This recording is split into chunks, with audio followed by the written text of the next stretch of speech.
안녕하세요. 제 이름은 김신자라고 합니다. 정말 큰일 날 뻔했던 제 이야기 좀 들어주세요. 제 나이는 75입니다. 남편을 먼저 하늘로 보내고 하나뿐인 아들 지석이와 며느리 정미와 함께 살고 있지요.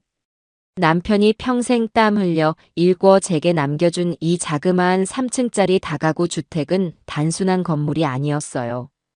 우리의 추억이 켜켜이 쌓인 집이자 제 남은 인생을 기댈 수 있는 유일한 버팀목이었습니다. 1층에는 금슬 좋은 젊은 부부가, 3층에는 저와 아들 내외가 살고 있었죠. 문제는 몇 달째 텅 비어 있는 2층이었습니다. 가뜩이나 경기가 어렵다는 소리가 여기저기서 들려오더니 저희 집도 그 여파를 피해가지 못했어요. 석 달, 넉 달. 시간이 흐를수록 제 마음은 타들어갔습니다. 텅 빈 집의 창문으로 스며드는 햇살이 먼지 쌓인 복도를 비출 때마다 꼬박꼬박 날아오는 대출 이자 고지서가 제 심장을 짓누르는 것 같았어요. 아들 지석이가 버는 것만으로는 세 식구 살림이 빠듯했기에 2층 월세는 우리 집의 중요한 수입원이었거든요. 어머니, 너무 걱정 마세요. 곧 좋은 사람 나타날 거예요.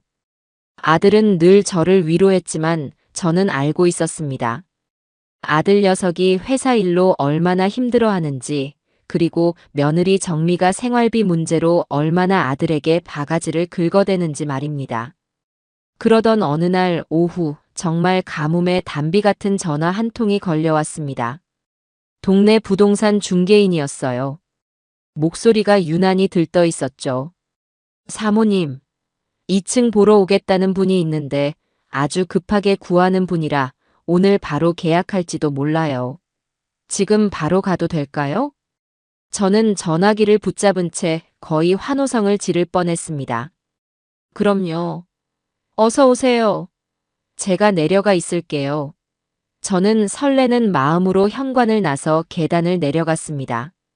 잠시 후 온 동네를 뒤흔들 듯한 육중한 오토바이 소리가 골목 저편에서부터 들려왔어요. 그리고는 웬 시커먼 사내 하나가 부동산 중개인과 함께 모습을 드러냈습니다. 그를 처음 본 순간 제 심장이 쿵 하고 내려앉는 기분이었습니다. 온몸에 용이며 뱀이며 하는 문신들이 징그러울 정도로 꿈틀거리는 팔뚝, 덥수룩하게 길러 지저분한 인상을 주는 수염, 그리고 무엇보다 사람을 위아래로 훑어보는 그 오만하고 불쾌한 눈빛까지. 누가 봐도 평범하고 선량한 사람은 절대 아니었죠. 제 안에 경고등이 요란하게 울리기 시작했습니다. 이쪽입니다, 손님. 집은 아주 깨끗하고 좋아요. 주인 할머니가 워낙 깔끔하셔서 먼지 하나 없을 겁니다. 부동산 중개인이 과장되게 굽실거리며 2층 현관문을 열었습니다. 사내는 대답도 없이 집 안으로 성큼성큼 들어가 마치 제 집안 방을 구경하듯 휙 둘러보았어요.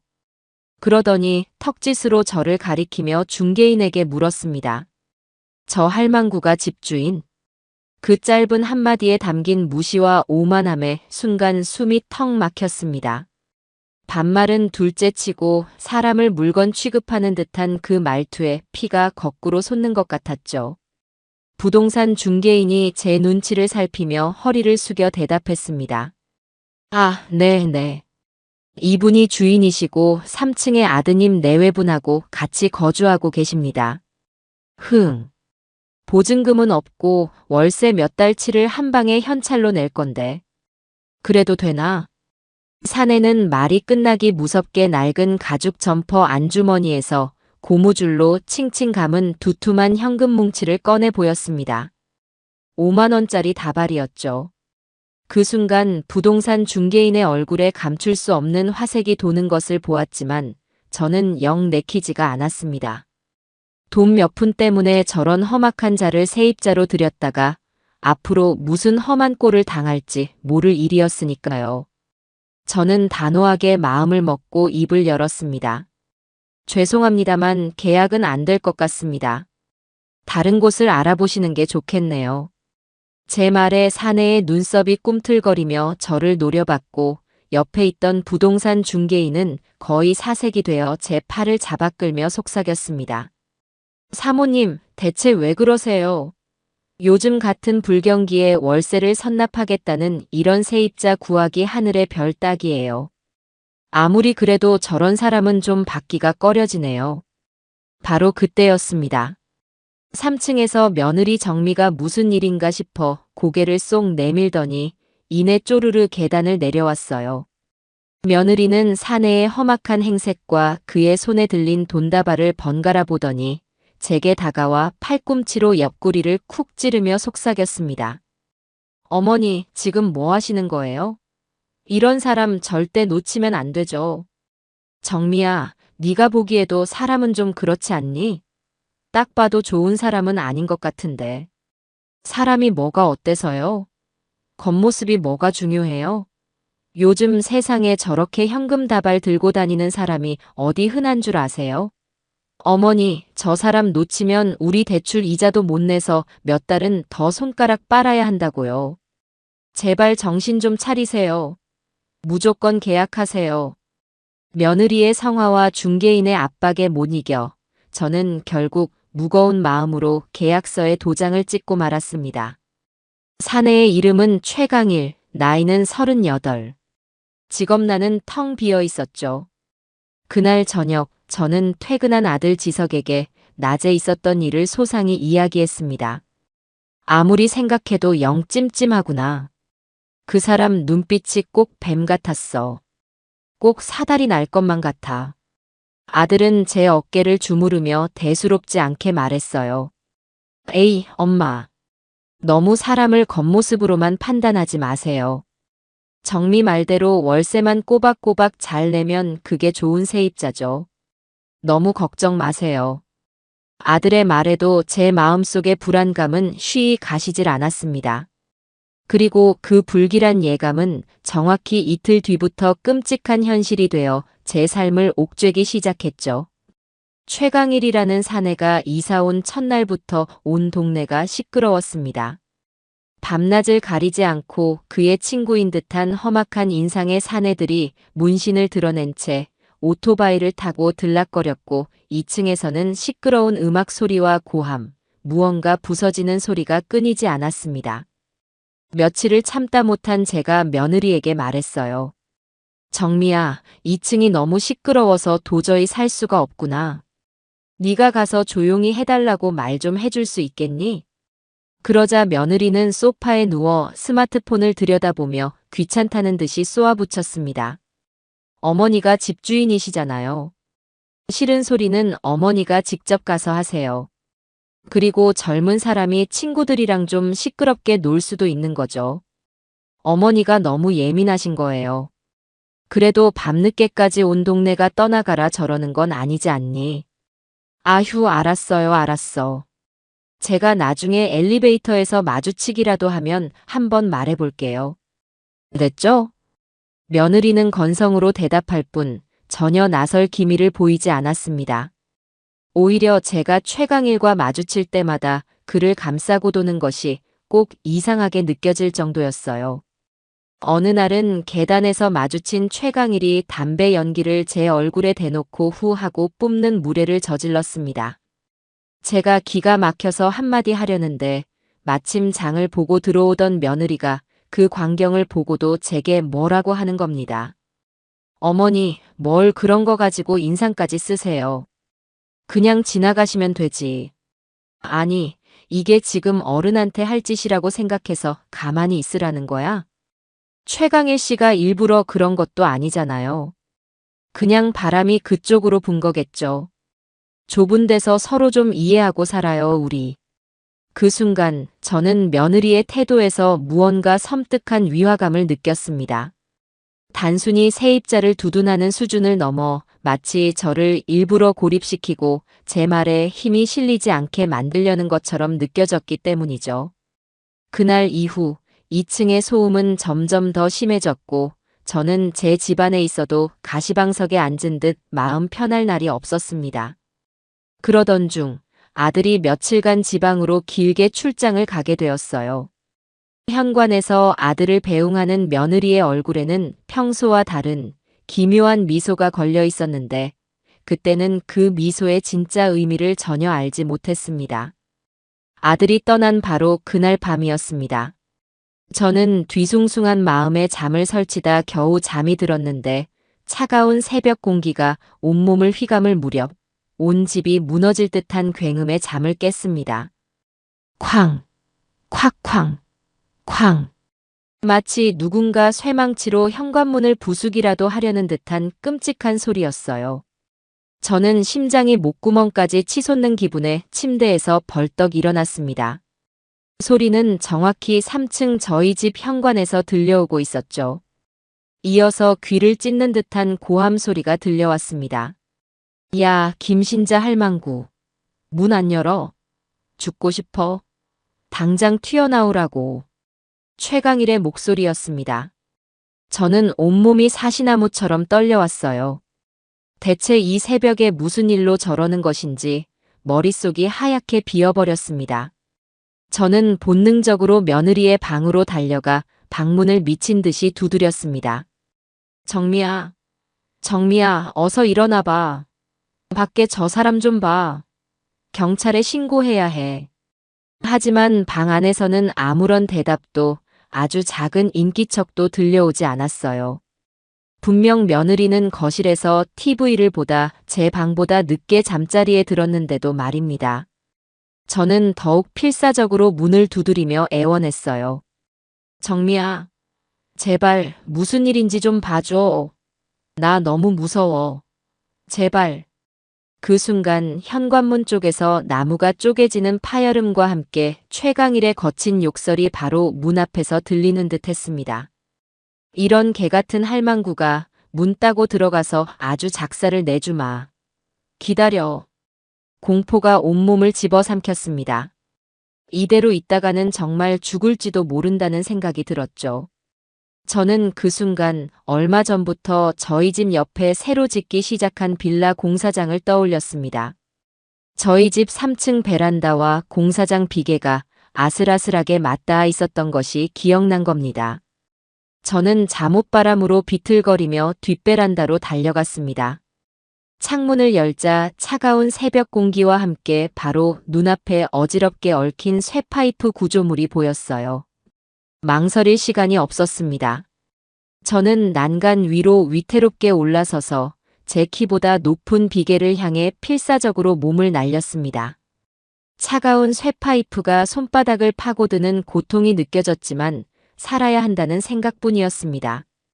아래를 내려다볼 엄두도 내지 못한 채 저는 짐승처럼 쇠파이프를 붙잡고 한 칸 한 칸 위태롭게 내려왔어요. 낡은 작업화에 밟혀 미끄러운 발판을 헛디뎌 허공에 매달리기도 했고 날카로운 철제 구조물에 옷이 찢기고 살이 긁혔습니다. 얼마나 지났을까 발끝에 드디어 축축한 흙바닥이 닿았습니다. 저는 그대로 공사장 바닥에 주저앉아 거친 숨을 몰아쉬었어요. 온몸은 땀과 흙으로 범벅이 되어 있었고 심장은 금방이라도 터져 나올 듯이 미친 듯이 뛰고 있었습니다. 한참을 그렇게 숨어 덜덜 떨며 제가 도망쳐 나온 집을 올려다보았습니다. 그런데 이상했어요. 그렇게 시끄럽던 소리가 감쪽같이 사라진 겁니다. 그리고 잠시 후 2층 최강일의 집과 3층 저희 집 거실에 동시에 불이 환하게 켜졌습니다. 그 광경을 보는 순간 얼어붙을 듯한 공포와 함께 머릿속에서 무언가 번쩍하고 스쳐 지나갔습니다. 왜 하필 아들이 없는 오늘 밤이지? 그리고 정민은 왜 저렇게 조용할까? 단순한 술주정이 아니었습니다. 이것은 명백히 계획된 일이었습니다. 저를 이 집에서 몰아내거나 혹은 더 끔찍한 일을 벌이기 위한 함정.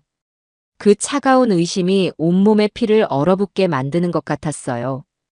저는 공사장 구석에 몸을 웅크린 채 동이 트기만을 기다렸습니다. 그 밤, 저는 제 인생에서 가장 길고 끔찍한 밤을 보냈습니다. 날이 희미하게 밝아올 무렵, 저는 엉망이 된 몰골로 조심스럽게 집으로 돌아왔습니다. 현관문은 손잡이 주변이 심하게 찌그러져 있었지만 다행히 열리지는 않은 상태였어요. 저는 떨리는 손으로 문을 열고 안으로 들어섰습니다. 그러자 언제 일어났는지 며느리가 거실에 서 있다가 저를 보고는 기겁하는 척 연기를 하는 겁니다. 어머니, 세상에 이 몰골이 다 뭐예요? 밤새 어디 계셨어요? 제가 얼마나 걱정했는데요. 그 가증스러운 얼굴을 보는 순간 속에서 뜨거운 것이 치밀어 올랐지만 저는 간신히 참아냈습니다. 지금은 섣불리 나설 때가 아니었죠. 저는 힘겹게 입을 열었어요. 새벽에 2층 그 사람이. 아, 그 사람요. 제가 아침에 내려가서 단단히 혼내줬어요. 술에 취해서 층수를 헷갈렸다고 싹싹 빌더라고요. 정말 못 말리는 사람이라니까요.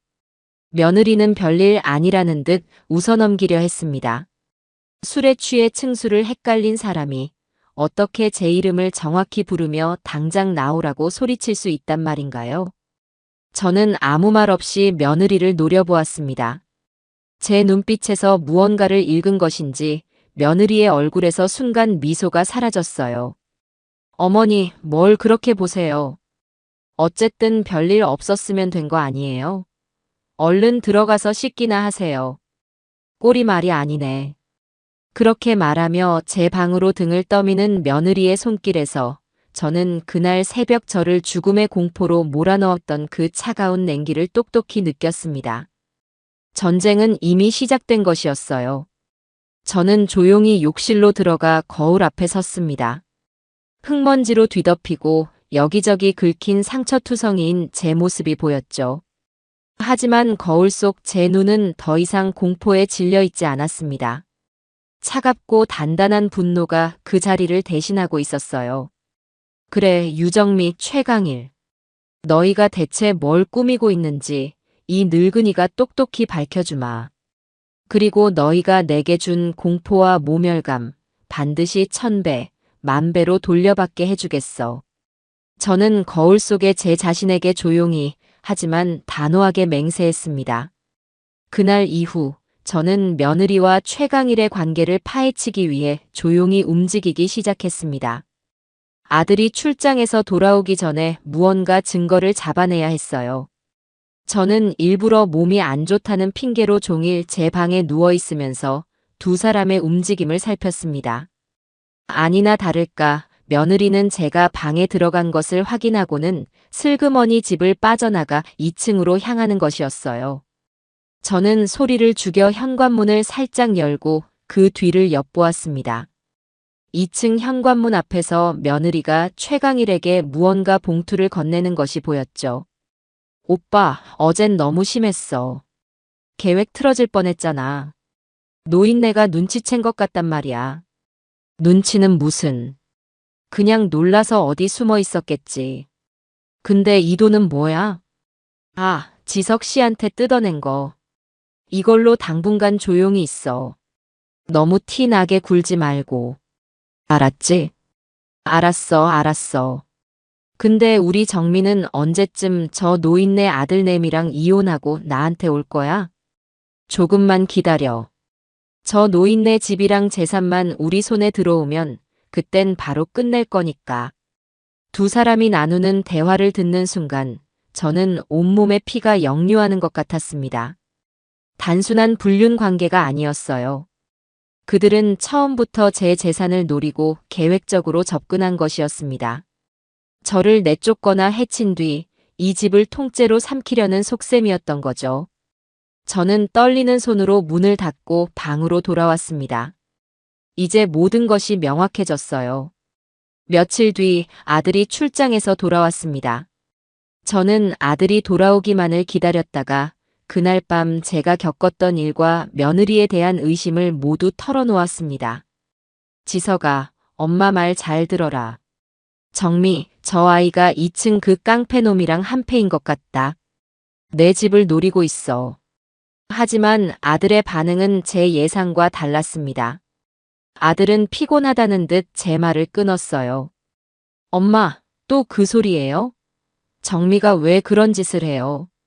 사람이 그리도 못 믿어오세요? 그리고 2층 그 사람 술 마시고 실수한 거라고 사과했잖아요. 아니다. 내가 똑똑히 들었어. 둘이 내 재산을. 그랬어요, 엄마. 제가 출장 다녀와서 얼마나 피곤한데요. 자꾸 말도 안 되는 소리 하지 마세요. 정미한테도 상처예요. 아들은 제 말을 망상으로 치부하며 오히려 며느리 편을 들었습니다. 옆에서 듣고 있던 며느리는 눈물을 글썽이며 말했죠. 여보, 어머님이 요즘 저를 너무 미워하시는 것 같아요. 제가 뭘 잘못한 걸까요? 흑흑. 그 연기에 넘어간 아들은 며느리를 감싸 안으며 저를 탓하는 눈으로 바라보았습니다. 엄마, 제발 정미 좀 그만 괴롭히세요. 보기 안쓰럽지도 않으세요? 그 순간 저는 깊은 절망감에 휩싸였습니다. 내 아들마저 저 악랄한 여자의 연기에 속아 넘어가 내 편이 되어주지 않는데 과연 내가 저들을 상대로 이길 수 있을까? 하지만 절망도 잠시 저는 마음을 다잡았습니다. 그래, 아무도 내 편이 되어주지 않는다면 나 혼자서라도 싸워야지.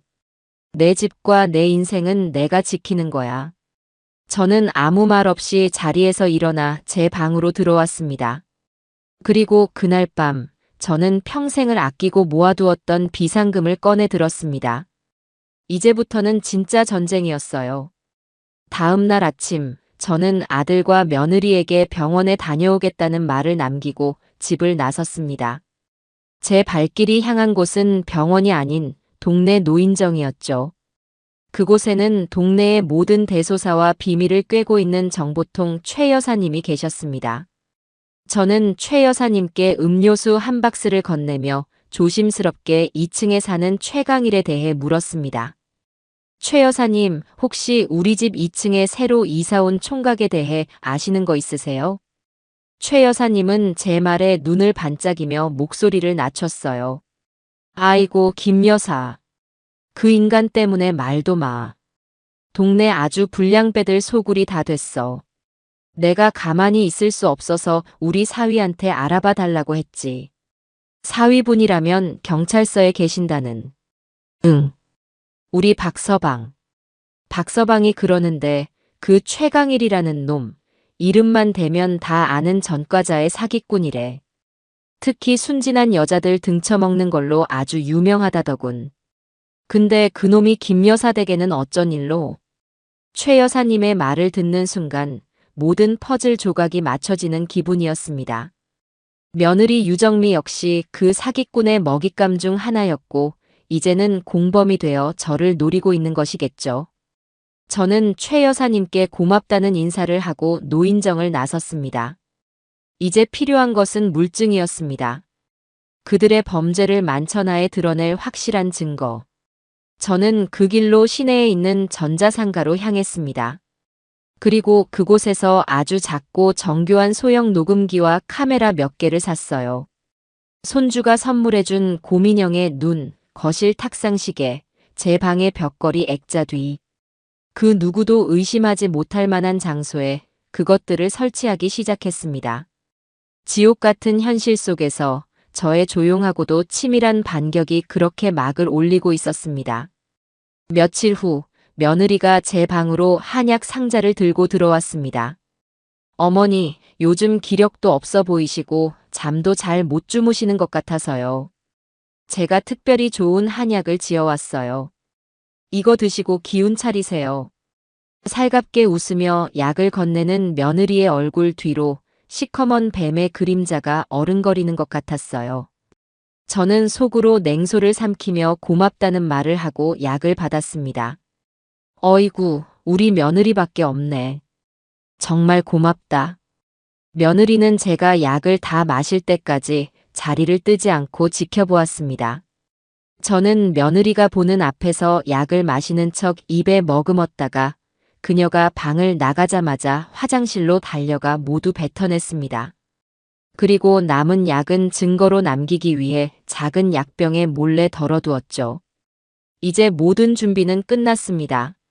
남은 것은 저 악마 같은 인간들이 스스로 제 함정 속으로 걸어 들어오는 것을 기다리는 일뿐이었어요.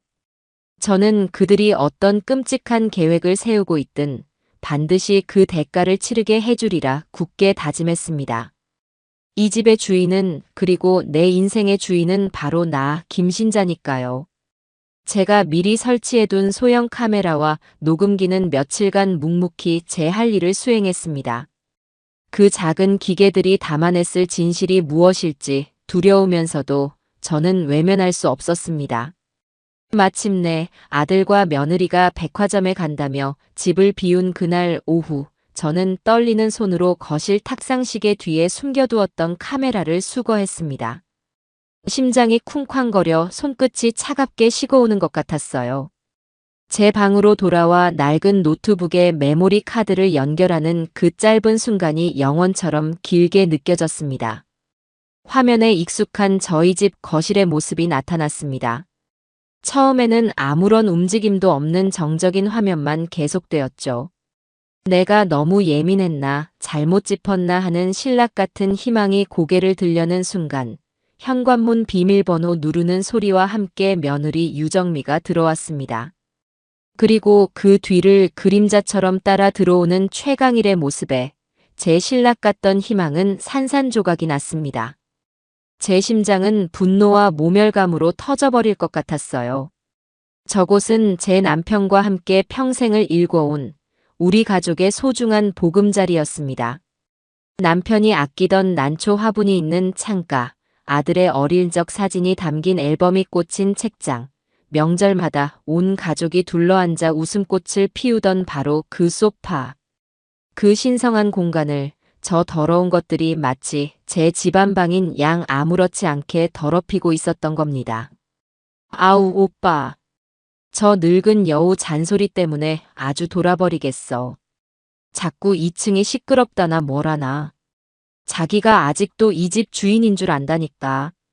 정민은 핸드백을 소파에 아무렇게나 던지며 투덜거렸습니다. 최강일은 냉장고 문을 활짝 열어 제가 아들을 위해 정성껏 재워둔 갈비를 손으로 집어먹으며 낄낄거렸죠. 그 할망구 조만간에 정신병원 독방에서 평생 썩게 될 텐데 뭘 그리 신경 써. 며칠만 참으라고. 그때 되면 이 냉장고도 저 TV도 이 집 전체가 다 우리 건데. 그래도 사람 미치게 한다고. 꼭 자기가 무슨 대단한 사람인 것처럼 행세하는 꼴이 진짜 역겨워 죽겠어. 어제는 글쎄 계단에서 담배 피운다고 나한테까지 한 소리 하더라니까. 아주 상전이야, 상전. 냅둬. 이제 곧 네가 이 집의 진짜 상전이 될 거잖아. 안 그래? 우리 이쁜 정미. 최강일은 기름 묻은 손을 정미의 옷에 쓱 닦고는 그녀의 옆에 찰싹 붙어 앉아 어깨를 감싸 안았습니다. 두 인간은 제 아들이 매일 밤 고된 하루의 피로를 누이는 바로 그 소파 위에서 차마 눈 뜨고는 볼 수 없는 역겨운 애정 행각을 벌이기 시작했어요. 저는 화면을 똑바로 쳐다볼 수가 없어 입술을 깨물었습니다. 비릿한 피맛이 입안에 번졌지만 그보다 더 지독한 분노와 배신감이 온몸을 태우고 있었기에 아무런 고통도 느껴지지 않았습니다. 근데 오빠, 지석 씨한테서 회사 돈 빼내는 것도 이제 한계가 온 것 같아. 자꾸 회사 사정이 어렵다고 징징대네. 아무래도 눈치챈 거 아닐까? 그 바보가 뭘 눈치채. 그냥 진짜로 회사가 어려운 거겠지. 머리에 든 거 없는 놈이라 경영을 발로 하잖아. 그러니까 우리가 더 서둘러야 한다니까. 노인네 약은 시간 맞춰서 꼬박꼬박 잘 먹이고 있는 거지. 그럼 내가 매일 아침 저녁으로 얼마나 정성껏 챙겨주는데. 어머니, 이거 드시고 오래오래 건강하셔야죠 하면서 말이야. 호호. 벌써부터 가끔씩 멍하니 허공을 보고 있을 때도 있고 효과가 확실히 나타나는 것 같아. 의사가 그러는데 한두 달만 꾸준히 먹이면 낮과 밤도 구분 못하고 사람도 못 알아보는 완전한 바보가 된대. 좋았어. 아주 잘하고 있어. 그렇게 정신이 오락가락할 때 우리가 아드님 사업이 망해서 집을 팔아야 한다면서 서류 몇 장 들이밀고 도장만 딱 받으면 이 집이고 땅이고 싹 다 우리 거라고. 그때 되면 저 아들놈도 그냥 버리면 그만이고. 크하. 저도 모르게 노트북 화면을 향해 손을 뻗었습니다. 저 악마 같은 것들의 목을 비틀어버리고 싶은 충동을 간신히 참아냈죠. 그 한약이 제 기력을 보충해준다던 살가운 며느리의 선물이 사실은 제 영혼과 기억을 갉아먹는 무서운 독약이었다는 사실을 제 귀로 똑똑히 확인한 순간이었습니다. 그들의 대화는 거기서 그치지 않았습니다.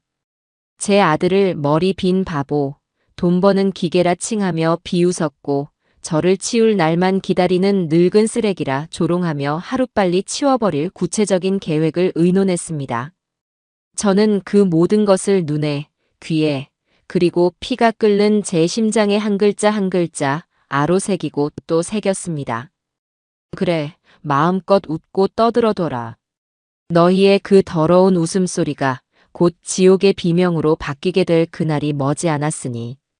며칠 뒤 저는 며느리가 건네준 독약 중 미리 빼돌렸던 것을 작은 약병에 담아 조심스럽게 집을 나섰습니다.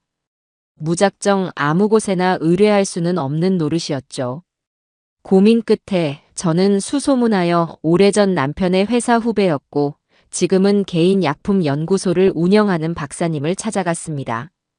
오랜만에 만난 박사님은 저를 무척 반가워했지만 저는 차마 집안의 불미스러운 일을 털어놓을 수가 없었어요.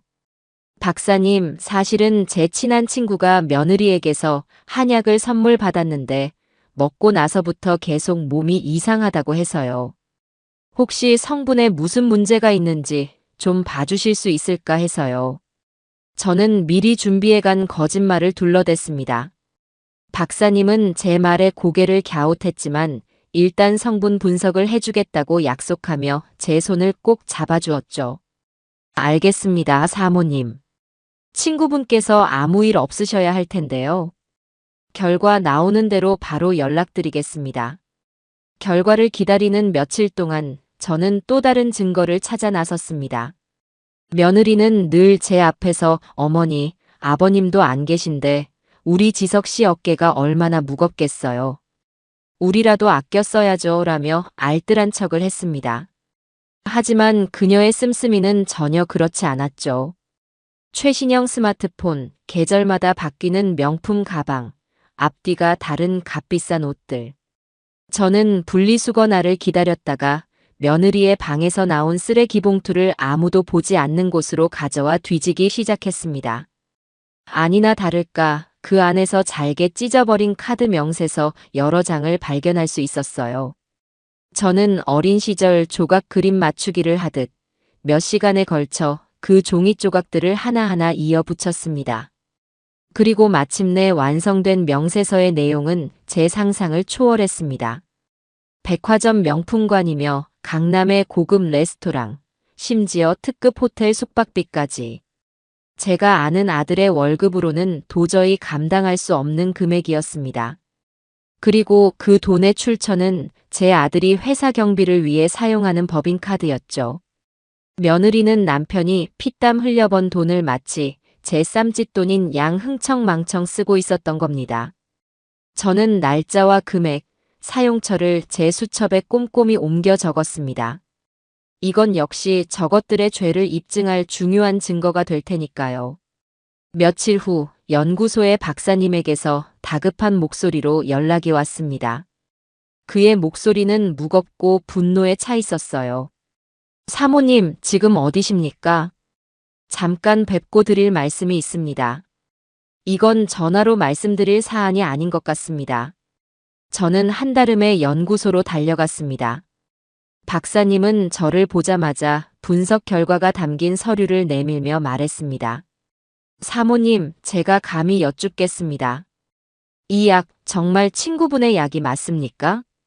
이 약에는 보통 사람에게는 절대 처방해서는 안 되는 아주 강력한 향정신성 물질이 다량으로 들어 있습니다.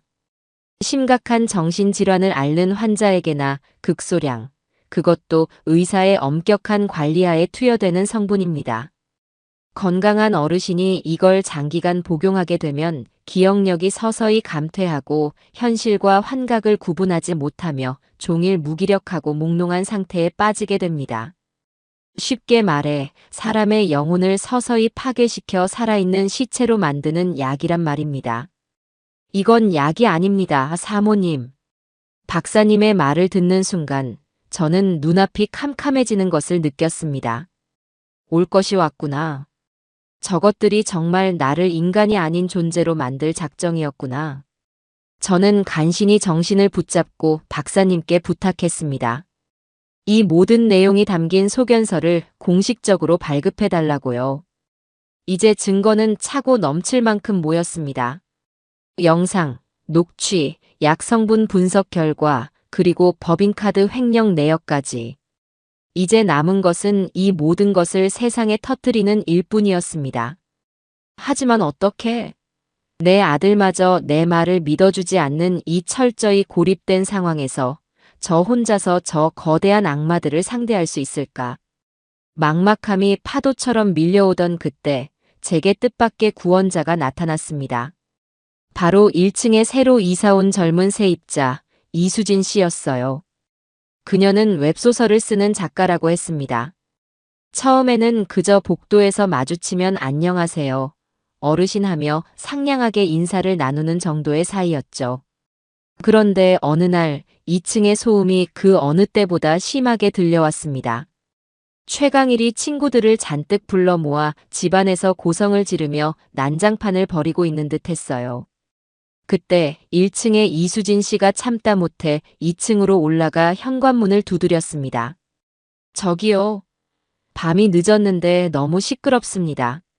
공동주택에서는 예의를 좀 지켜주세요. 그러자 문이 벌컥 열리며 술에 취한 최강일이 험악한 얼굴로 나타났습니다. 뭐야, 이년은? 네가 뭔데 남의 집에 와서 선생질이야? 확 죽여버릴까 보다. 뭐라고요? 지금 저한테 욕하셨어요? 협박하시는 거예요? 당장 경찰에 신고할 거예요. 아, 그래서 뭐? 신고해봐. 시끄러우면 네가 귀를 쳐막든가 이사를 가든가 해. 어디서 계집년이 겁도 없이 훈계질이야? 최강일이 수진 씨의 어깨를 거칠게 밀치려는 바로 그 순간이었습니다. 저는 3층에서 그 광경을 보고 있다가 저도 모르게 뛰쳐내려갔습니다. 제 안에 무언가가 더 이상 참고 숨어있지만은 말라고, 제 자신을 지키라고 소리치고 있었어요. 최강일 씨, 지금 뭐 하는 겁니까? 제 우렁찬 목소리에 최강일과 수진 씨의 시선이 동시에 제게로 향했습니다. 저는 똑바로 최강일의 뱀 같은 눈을 마주보며 말했어요. 여긴 엄연히 공동주택입니다. 다른 세입자에게 고의적으로 소음을 유발하고 심지어 위협까지 가하는 행동은 명백한 계약 위반 사항이에요. 임대차 보호법에 따라 집주인은 이런 세입자에게 즉각적인 퇴거를 요구할 수 있다는 거 알고나 있어요? 당장 방 빼고 싶지 않으면 그 손 놓고 사과하세요. 제가 집주인으로서 법 조항까지 들먹이며 단호하게 나가자 술 취한 최강일도 순간 움찔하는 듯 했습니다. 그는 저를 한번 훑어보더니 A씨, 늙은 여우가 겁나게 나대네. 한마디를 나직이 내뱉고는 문을 쾅 닫고 들어가 버렸죠. 복도에는 저와 수진 씨만 남았습니다. 그녀는 놀란 가슴을 쓸어내리며 제게 몇 번이고 고개를 숙여 인사를 했어요. 어르신, 정말 감사합니다. 저 너무 무서웠어요. 별말을요.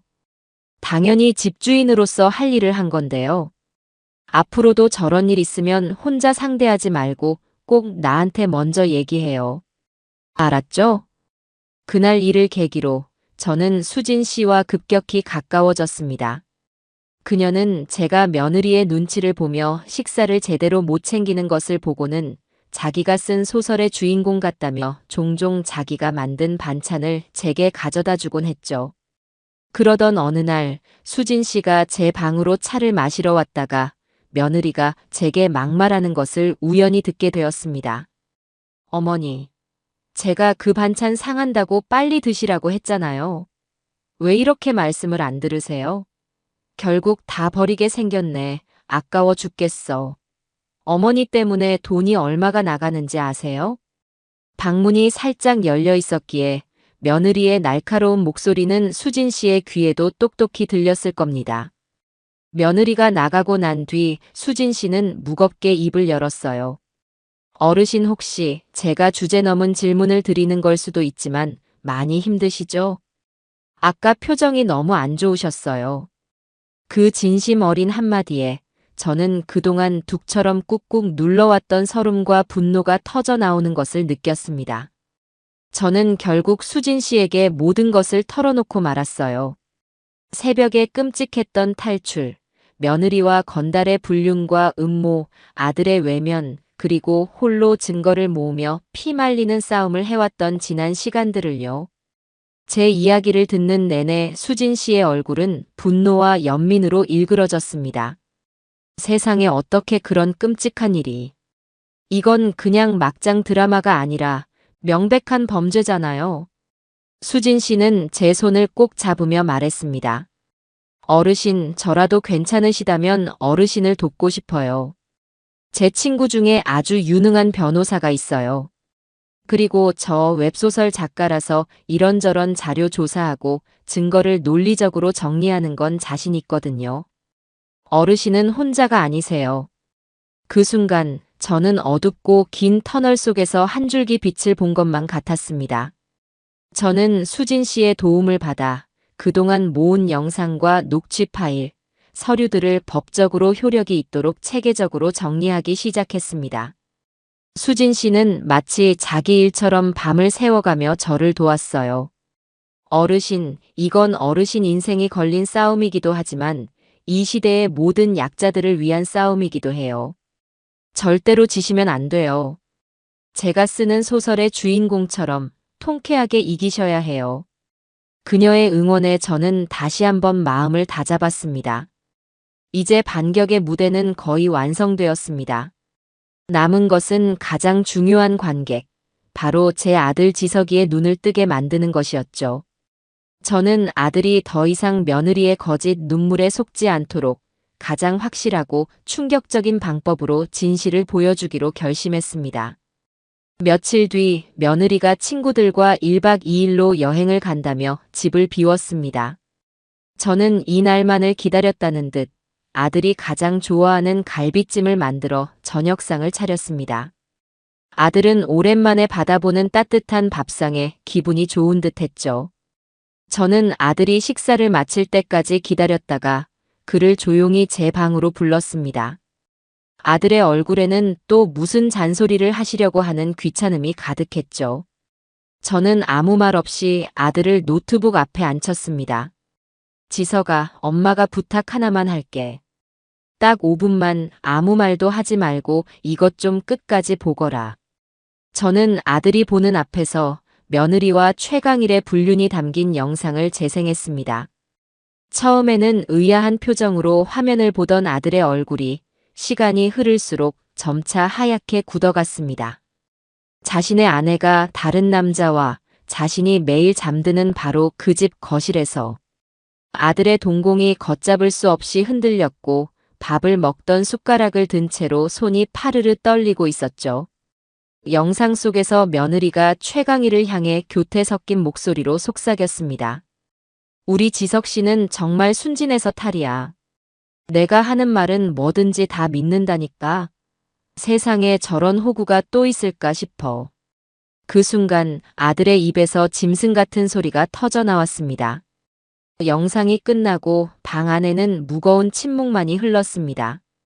아들은 고개를 푹 숙인 채 미동도 하지 않았어요. 그의 어깨가 가늘게 떨리고 있었습니다. 저는 조용히 그동안 모아두었던 다른 증거들을 아들의 눈앞에 하나씩 내려놓았습니다. 독극물 성분 분석 결과서, 며느리의 법인카드 횡령 내역서, 그리고 그들의 범죄 계획이 담긴 녹취 파일까지. 아들은 초점 없는 눈으로 그것들을 한참 동안 내려다보더니 이내 어린아이처럼 무너져 내렸습니다. 엄마, 내내가 눈뜬 장님이었어요. 내가 내 아내도 못 알아보고 내 엄마가 위험에 빠진 것도 모르고. 엄마, 내가 정말 죄송해요. 아들은 제 무릎에 얼굴을 묻고 목 놓아 울었습니다. 저는 그런 아들의 등을 말없이 쓸어주었어요. 아들의 울음 속에는 사랑했던 아내에 대한 처절한 배신감, 진실을 외면했던 자신에 대한 자책감, 그리고 홀로 싸웠을 어머니에 대한 죄송함이 모두 뒤섞여 있었습니다. 한참을 울던 아들이 이윽고 고개를 들었습니다. 그의 눈은 핏발이 선 채 차가운 분노로 이글거리고 있었죠. 어머니, 이제 제가 어떻게 하면 되죠? 저 인간들 절대로 용서 못해요. 내 손으로 찢어 죽여도 시원치 않아요. 그래, 용서하면 안 되고 말고. 하지만 우리 손에 피를 묻힐 필요는 없다. 이제부터 정신 똑바로 차려야 한다. 저 악마들을 우리 손으로 직접 법의 심판대에 세워야지. 그날 밤, 저와 아들은 처음으로 한마음이 되어 치밀한 복수를 계획하기 시작했습니다. 우선 아들은 아무것도 모르는 척 며느리를 대하기로 했어요. 다음 날 여행에서 돌아온 며느리에게 아들은 넌지시 물었습니다. 정미야, 혹시 회사 법인카드로 뭐 산 거 있어? 결제 내역에 모르는 금액이 좀 찍혀 있어서. 혹시 당신이 썼는데 나한테 말을 안 한 건가 싶어서. 그러자 며느리는 기다렸다는 듯이 눈물을 글썽이며 준비된 거짓말을 늘어놓았습니다. 여보, 사실은요, 당신 걱정할까봐 말 못했는데. 2층에 사는 최강일이라는 사람이 자꾸 나를 협박했어요.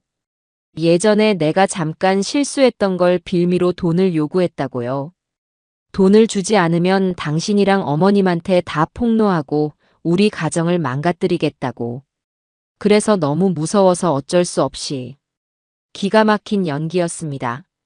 아들은 주먹을 쥔 손을 부들부들 떨면서도 우리의 계획에 따라 아내의 연기를 받아주었습니다.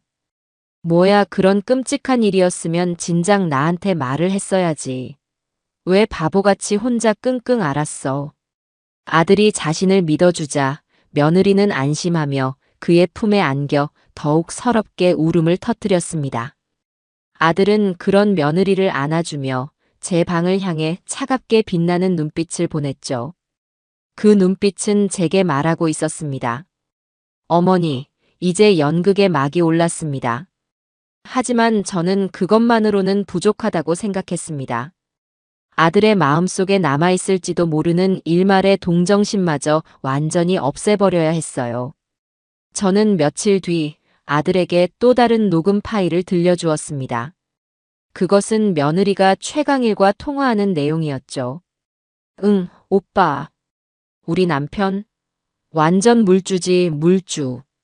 내가 눈물 한 번만 찔끔 흘려주면 아주 죽는 신용까지 한다니까. 어찌나 멍청한지. 이번에도 오빠가 나 협박했다고 거짓말했더니 홀랑 속아 넘어가더라. 멍청한 놈. 이혼하기 전까지 아주 뼈까지 싹 다 발라먹고 껍데기만 남겨줄 거야. 깔깔깔. 자신을 조롱하며 낄낄거리는 아내의 목소리를 듣는 아들의 얼굴은 이제 분노를 넘어 무표정에 가까워졌습니다. 모든 감정이 사라진 잿빛 얼굴. 그것은 모든 미련과 연민을 버린 남자의 얼굴이었습니다. 아들은 조용히 녹음 파일을 끄고 제게 말했습니다. 어머니, 함정을 파죠. 저것들이 제 발로 걸어 들어와 자신들의 모든 죄를 스스로 자백하게 만들 절대로 빠져나올 수 없는 완벽한 함정을요. 저는 아들의 손을 꼭 잡았습니다. 이제 우리의 복수극은 마지막 장을 향해 치닫고 있었습니다. 저 악마들이 가장 행복하고 방심한 순간, 가장 높은 곳에서 가장 처참한 지옥으로 떨어뜨려 줄 시간이 시시각각 다가오고 있었던 겁니다. 우리 모자의 복수 계획, 그 첫 번째 단계는 바로 함정 파기였습니다. 저 악마 같은 인간들이 스스로 제 무덤을 파고 들어가게 만들 아주 깊고 어두운 함정을 말이지요. 아들 지석이와 저는 그날 이후 매일 밤 며느리 정미가 잠든 것을 확인하고 나서야 제 방에 모여 머리를 맞댔습니다. 우리의 비밀작전 본부는 1층의 이수진 씨의 집이었어요. 방음이 잘 되는 그녀의 집은 우리의 계획을 논의하기에 가장 안전한 장소였습니다. 어르신 지석 씨. 일단 두 사람이 노리는 건 이 집의 소유권이잖아요. 그렇다면 분명 어르신의 인감 도장과 인감 증명서를 노릴 겁니다. 수진 씨가 노트북을 두드리며 전문가처럼 말했습니다. 그녀는 며칠 밤을 새워 비슷한 사건의 판례들을 전부 조사해 온 모양이었어요. 맞아요. 그걸 이용해서 명의를 이전하거나 집을 담보로 불법 대출을 받으려 하겠죠. 아들이 차갑게 말하며 주먹을 쥐었습니다. 저는 그런 아들의 손등을 토닥이며 말했어요. 그래. 그렇다면 우리가 먼저 선수를 쳐야 한다.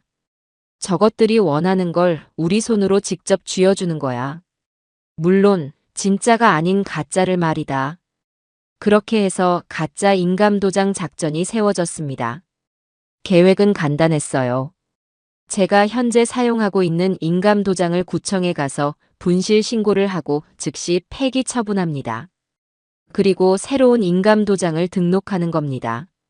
그런 다음 저 악랄한 며느리가 인감도장을 요구할 때 이미 법적으로 아무런 효력이 없어진 낡은 가짜 도장을 넘겨주는 것이었죠. 그럼 그 가짜 도장으로 무슨 짓을 하든 법적으로는 전부 무효가 되는 거군요. 그리고 그 시도 자체가 사기 미수의 증거가 되고요. 어르신 정말 대단하세요. 수진 씨가 제 손을 잡으며 감탄했지만 제 마음은 편치만은 않았습니다. 이 모든 계획의 가장 중요한 성공 조건은 바로 제 아들 지석이의 연기였으니까요. 자신의 아내가 어머니를 해치려 했다는 끔찍한 진실을 알면서도 아무것도 모르는 척 오히려 어머니를 불신하고 아내를 감싸주는 연기를 해야만 했습니다. 그것이 아들에게 얼마나 피를 말리는 고통일지 저는 잘 알고 있었습니다. 지석아, 정말 괜찮겠니? 네 속이 얼마나 썩어 문드러지겠어. 괜찮아요, 엄마. 저것들에게 이깟 감정 소모는 사치예요. 제가 받은 고통, 엄마가 겪은 공포에 비하면 아무것도 아니에요. 아주 완벽하게 속여서 제 손으로 지옥 불구덩이에 쳐넣을 겁니다. 아들의 눈은 그 어느 때보다 차갑고 단단했습니다. 다음 날 저는 수진 씨와 함께 조용히 구청으로 향했습니다. 인감 분실 신고와 재등록 절차는 생각보다 간단했어요. 저는 새로 만든 인감 도장을 품속 깊이 숨기고 이제는 한낱 나무 조각에 불과해진 낡은 도장을 손에 쥐었습니다. 이것이 바로 저 악마들을 심판대로 이끌 미끼였습니다. 그날부터 우리 집에서는 아슬아슬한 연극이 시작되었습니다. 아들은 퇴근하고 돌아오면 일부러 정미의 편을 들며 제게 쌀쌀맞게 굴기 시작했어요. 엄마, 저녁은 아직 안 하셨어요? 정미가 요즘 입맛이 없다는데 뭐 맛있는 것 좀 해주시지 않고요. 어머니, 제가 거실 청소 좀 했다고 너무 구박하시는 거 아니에요? 정미 말이 맞아요. 사람이 너무 깔끔 떨어도 피곤해요. 그럴 때마다 정미는 제게 보란 듯이 승리감에 도취된 미소를 지으며 아들의 팔짱을 꼈습니다. 저는 그런 며느리의 눈을 피해 고개를 숙이며 상처받은 시어머니 연기를 해야만 했죠. 아들과 저는 서로 눈빛조차 마주치지 않았지만 우리는 알고 있었습니다. 우리의 침묵과 외면이 저 악마들을 방심하게 만드는 가장 강력한 무기라는 것을요. 저 역시 제게 주어진 역할을 수행하기 시작했습니다. 저는 일부러 정신이 오락가락하는 사람처럼 행동했어요. 안경을 머리에 쓰고 있으면서 온 집안의 안경을 찾아 헤매기도 하고 아침에 했던 질문을 저녁에 또 묻기도 했습니다. 예, 정미야. 오늘이 며칠이라고 했지? 내가 요즘 왜 이렇게 깜빡깜빡 하는지 몰라. 어머니, 방금 아침 드셨잖아요. 또 배고프세요? 정말 큰일이시네. 정미는 저를 한심하다는 듯 쳐다보면서도 그 눈빛 속에는 기쁨과 희열이 가득했습니다. 그녀는 자신의 계획이 아주 순조롭게 진행되고 있다고 저 늙은이가 드디어 망가져가고 있다고 확신하는 듯 보였어요. 그녀는 최강일과 통화하며 대놓고 저를 비웃기까지 했습니다. 제가 일부러 방문을 살짝 열어두고 낮잠을 자는 척하고 있었을 때였죠. 응, 오빠. 우리 시어머니. 완전 맛이 갔어. 어제는 글쎄 소금이랑 설탕을 헷갈려서 국을 아주 소금국으로 만들어놨다니까. 깔깔깔. 약 효과가 정말 직방인가 봐. 이제 슬슬 도장 달라고 해도 될 것 같아. 저는 이불 속에서 조용히 주먹을 쥐었습니다. 그래, 그렇게 마음껏 비웃어라. 너희의 그 웃음이 너희의 목을 조르는 밧줄이 될 테니. 마침내 며느리가 움직이기 시작했습니다. 그날 저녁 정민은 과일 접시를 들고 조심스럽게 제 방으로 들어왔어요. 평소와는 다른 아주 상냥하고 살가운 목소리로 제게 말을 걸었죠. 어머니, 과일 좀 드세요. 요즘 통 기운이 없으신 것 같아서요. 됐다. 입맛도 없는데. 어머니, 제가 드릴 말씀이 있어요. 사실은 지석 씨 회사가 많이 어려워요. 정민은 금방이라도 눈물을 흘릴 것처럼 눈시울을 붉혔습니다. 회사를 살리려면 급하게 큰 돈이 필요한데 돈 나올 구멍이 없어서요. 그래서 말인데요. 어머니 이 집을 담보로 대출이라도 좀 받으면 안 될까요? 지석 씨가 어머니께는 차마 자기 입으로 말을 못하겠다고 해서 제가 대신 말씀드리는 거예요. 기가 막힌 거짓말이었습니다. 하지만 저는 모든 것을 알고 있었음에도 혼란스럽고 불안한 표정으로 되물어야만 했어요. 뭐? 대출? 안 된다. 이 집은 니들 아버지가 평생을 바쳐 나한테 남겨준 집이야. 절대로 안 돼. 어머니. 지석 씨가 어머니 아들이잖아요. 아들이 길거리에 나앉게 생겼는데 집이 그렇게 중요하세요? 정말 너무하시네요. 정민은 금세 눈물을 뚝뚝 흘리며 저를 원망하기 시작했습니다. 저는 못 이기는 척 한숨을 쉬며 말했어요. 알았다, 알았어. 그럼 내가 어떻게 하면 되는데? 난 그런 거 하나도 모른다. 제 말에 정미의 얼굴에 순간 화색이 돌았습니다. 그녀는 기다렸다는 듯이 가방에서 서류 몇 장을 꺼내 제 앞에 내밀었어요. 대출에 필요한 위임장과 재산 관련 서류들이었습니다. 어머니는 걱정하실 거 없어요. 그냥 이 서류에 도장만 찍어주시면 돼요. 그리고 어머니 인감증명서랑 인감도장만 제게 주시면 나머지는 제가 알아서 다 할게요. 지석 씨 회사만 살아나면 금방 갚을 수 있는 돈이에요. 바로 이 순간이었습니다. 저는 잠시 망설이는 척하다가 결국 서랍 깊숙한 곳에서 낡은 인감도장을 꺼내 정미에게 건넸습니다. 이미 법적으로는 아무런 효력도 없는 그저 평범한 나무 조각을요. 여기 있다. 그리고 인감증명서는 저기 장롱 첫 번째 서랍에 있을 게다. 정민은 제 손에서 도장을 거의 빼앗다시피 가져갔습니다.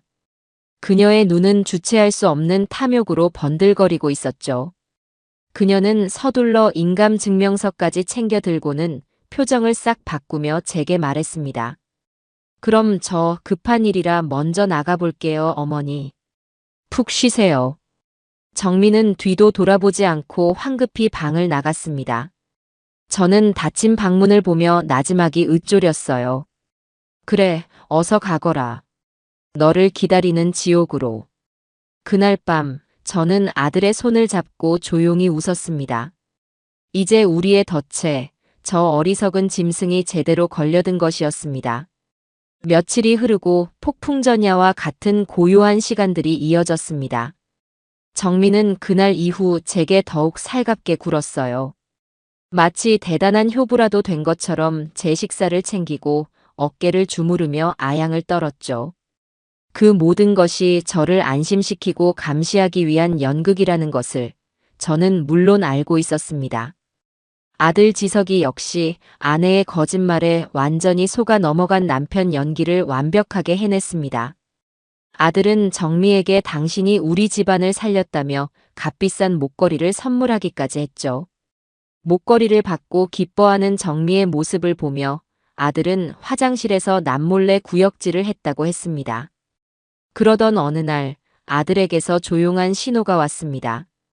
저녁 식사를 마친 뒤 아들이 정미에게 말했어요. 정미야, 당신 요즘 엄마 신경 쓰느라 고생 많았는데. 내일은 내가 엄마 모시고 병원 다녀올게.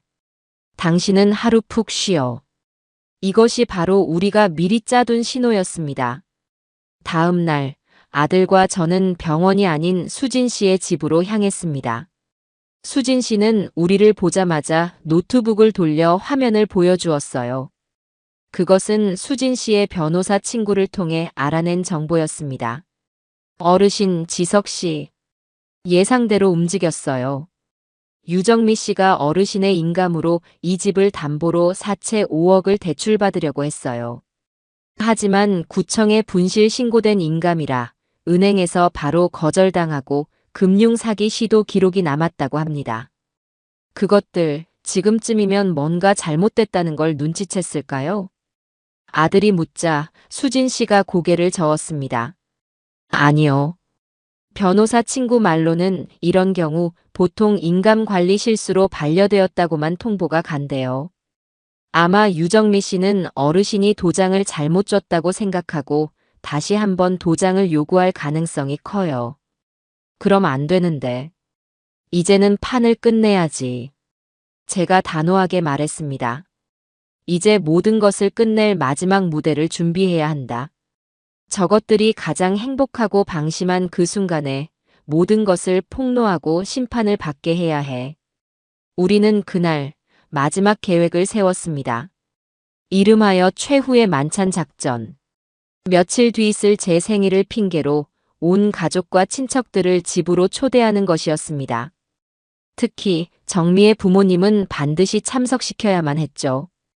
그리고 그 잔치상 한가운데서 저것들의 추악한 민낯이 담긴 영상과 증거들을 모두 공개할 계획이었습니다. 수진 씨는 영상 재생과 증거 자료 정리를, 아들은 정미의 부모님을 포함한 손님들을 초대하는 역할을 맡았죠. 그리고 저는 이 모든 비극의 주인공이자 마지막 심판관의 역할을 맡기로 했습니다. 집으로 돌아오는 길, 아들이 제게 물었습니다. 엄마, 정말 괜찮으시겠어요? 그날 엄마한테도 아주 힘든 날이 될 거예요. 괜찮다. 아들아. 독한 풀을 뿌리 뽑으려면 흙을 파헤치는 수고로움과 고통은 감수해야 하는 법이지. 엄마는 괜찮으니 너는 네 역할만 제대로 하면 된다. 그날부터 저는 제 생일 잔치를 준비하기 시작했습니다. 저는 일부러 정미에게 전화를 걸어 몸이 예전 같지 않으니 이번 생일이 마지막일지도 모르겠다는 말을 흘렸습니다. 정미야, 내가 요즘 통기력이 없구나. 이러다 니들 아범 곁으로 가기 전에 다 같이 얼굴 보고 밥 한 끼 먹는 게 소원이다. 사돈어른들도 꼭 좀 오시라고 전해주렴. 내가 유산 문제도 그 자리에서 정리할까 싶어서. 유산이라는 말에 정미의 목소리가 전화기 너머로 미세하게 떨리는 것이 느껴졌습니다. 그녀는 1초의 망설임도 없이 대답했죠. 어머니, 그런 서운한 말씀 마세요. 당연히 가야죠. 제가 부모님께도 잘 말씀드려서 꼭 모시고 갈게요. 어머니, 아무 걱정 마시고 그날 기운만 차리고 계세요. 저는 전화를 끊고 조용히 웃었습니다. 어리석은 것. 제가 던진 미끼를 아주 단단히 물었구나. 생일잔치 당일 아침부터 집안은 분주했습니다. 저와 아들은 말없이 음식을 준비했어요. 갈비찜이 익어가는 냄새, 전 부치는 기름 냄새가 온 집에 진동했지만 공기는 얼음장처럼 차가웠습니다. 아들은 거실 벽에 걸려있던 자신의 결혼 사진을 말없이 내려 창고 깊숙한 곳에 넣어두었습니다. 오후가 되자 수진 씨가 노트북을 들고 올라와 거실의 대형 TV와 연결하며 마지막 점검을 했습니다. 어르신, 모든 준비는 끝났습니다. 이 리모컨의 빨간 버튼만 누르시면 바로 영상이 재생될 거예요. 저는 수진 씨가 건넨 리모컨을 조용히 받아들었습니다. 이것은 단순한 리모컨이 아니었습니다. 저 악마들에게 지옥의 문을 열어줄 심판의 버튼이었죠. 해가 저물고 약속된 시간이 되자 초인종이 울리기 시작했습니다. 폭풍이 몰아치기 직전의 고요함. 그 숨막히는 정적 속에서 저는 조용히 현관으로 향했습니다. 이제 이 길고 길었던 연극의 마지막 막이 오를 시간이었습니다. 현관문을 열자 한껏 차려입은 정미와 그녀의 부모님이 환하게 웃으며 서 있었습니다. 정미는 제게 보란듯이 비싼 옷을 입고 있었고 사돈 역시 만면에 웃음을 띤 채 제게 인사를 건넸죠. 사부인, 생신 정말 축하드립니다. 우리 딸이 어머님 드릴 선물을 얼마나 정성껏 골랐는지 몰라요. 어머니 생신 축하드려요. 이거 받으세요. 정미가 내민 것은 값비싼 보석 상자였습니다.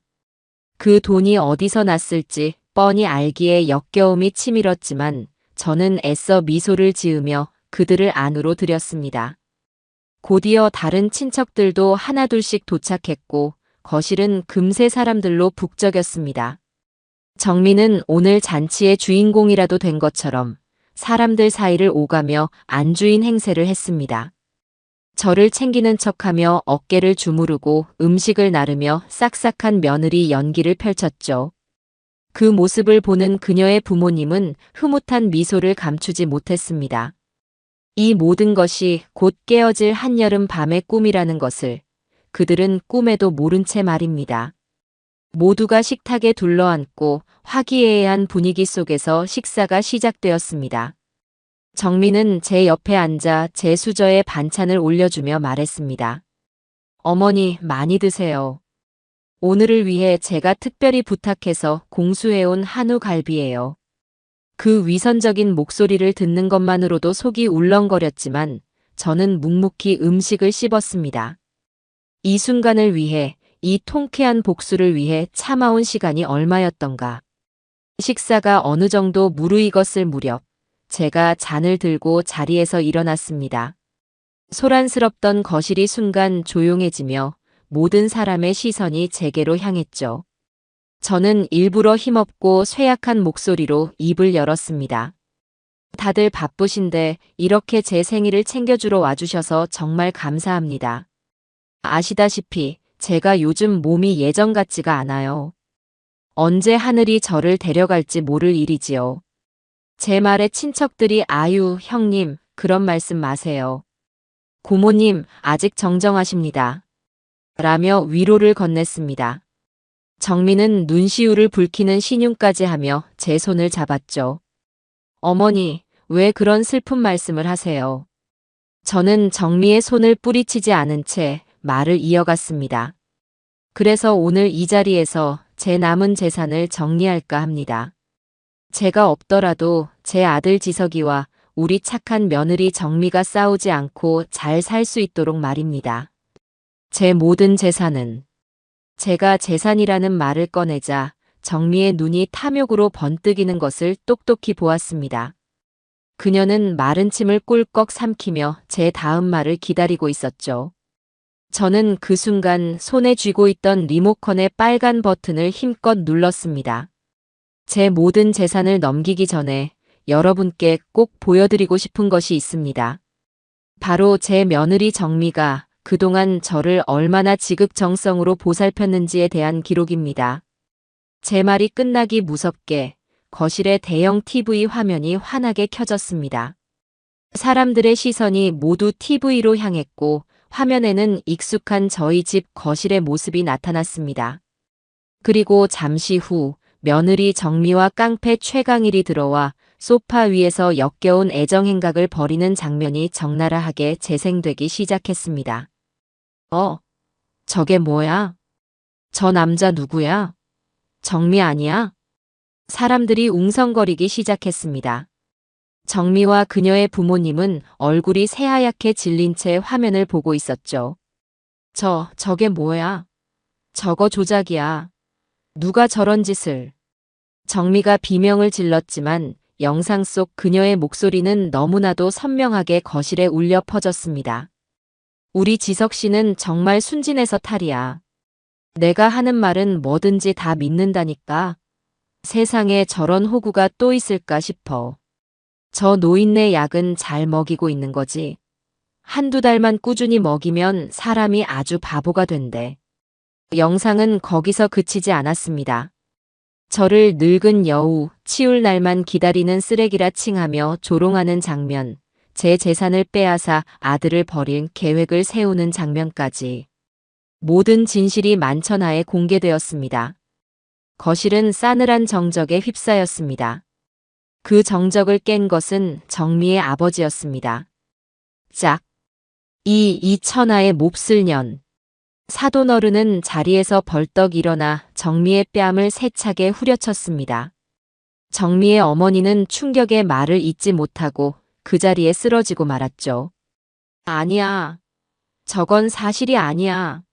저 할망구가 나를 모함하려고 조작한 거라고. 정미는 실성한 사람처럼 발악하기 시작했습니다.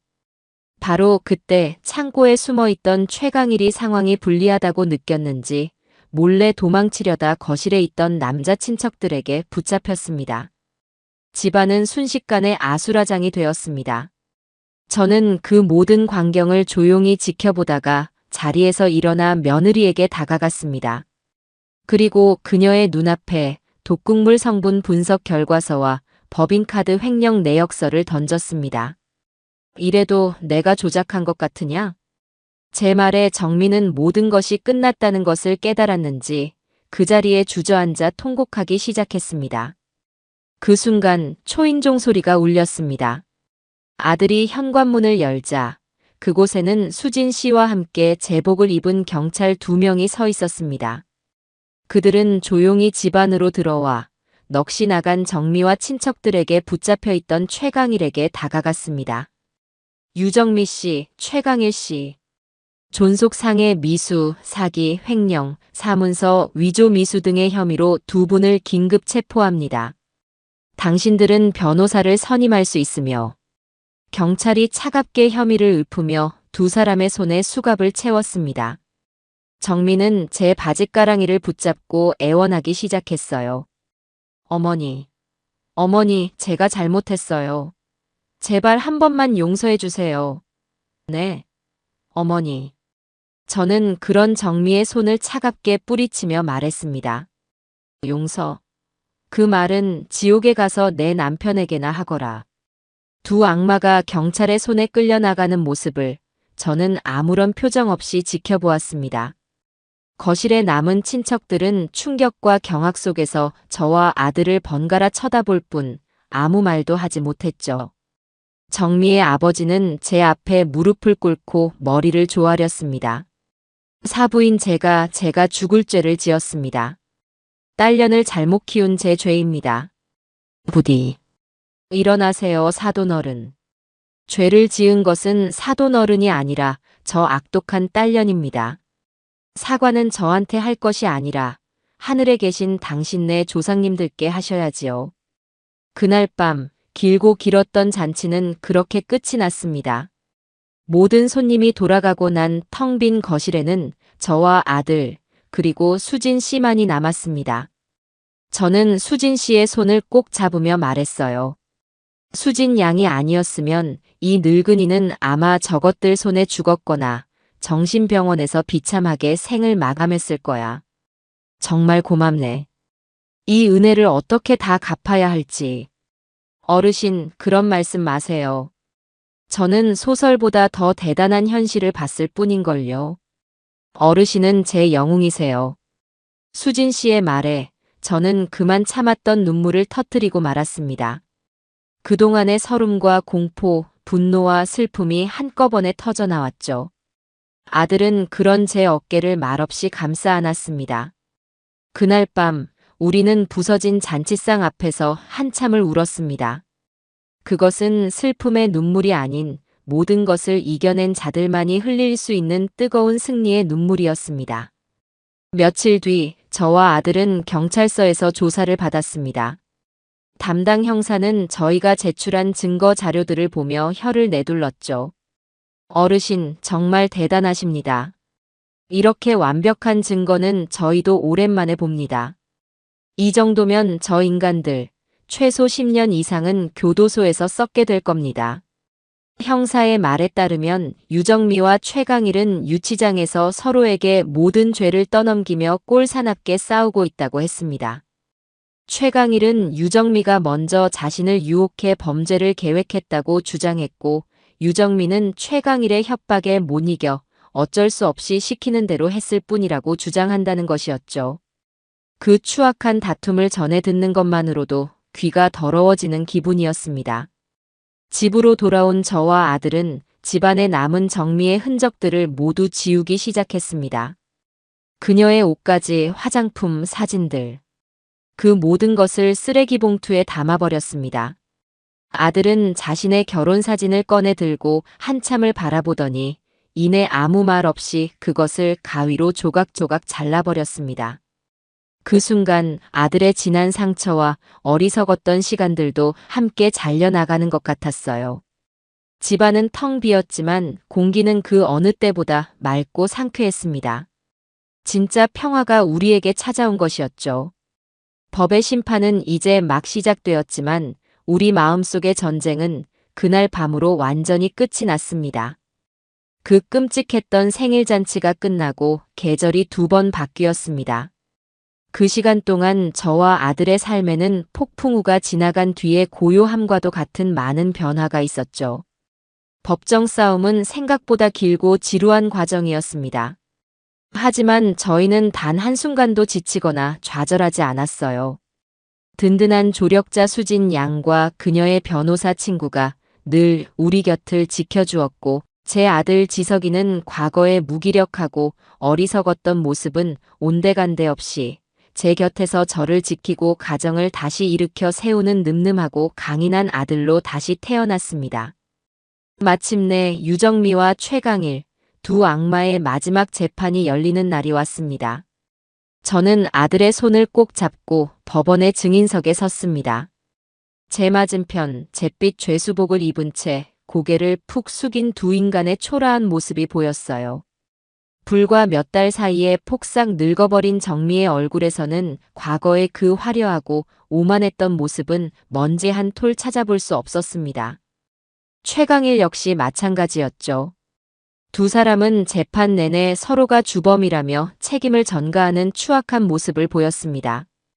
존경하는 재판장님, 저는 저 남자에게 속았을 뿐입니다. 최강일이 저의 과거 약점을 빌미로 접근해 협박하며 모든 것을 지시했습니다. 저는 너무 무서워서 시키는 대로 할 수밖에 없었습니다.